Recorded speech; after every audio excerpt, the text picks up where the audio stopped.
Take me back, Jeff. Take me back to your first business, age 15. What did that look like? Ooh, I had a couple when I was 15. Had to have the lawn mowing side hustle. I mean, that was number one. If you could afford a lawnmower, your dad had one that he'd let you borrow and used on 20 other people's lawns without killing you, you were doing all right. Always did that stuff. I think those early days, I also got in trouble at school for like slinging Pokemon cards, honestly. And they were threatening to suspend me because I was making money at it. And they're like, you can't be selling stuff to other students. That's great.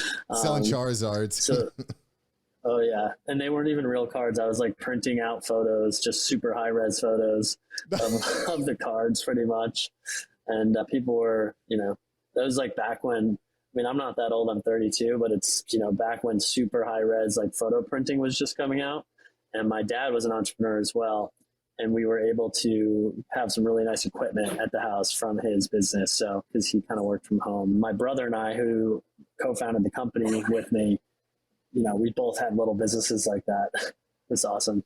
Thanks for watching Mark Savant Media. Here, we're going to help you create a better content in less time and turn that attention into income. If you love this video, you're going to love these videos here.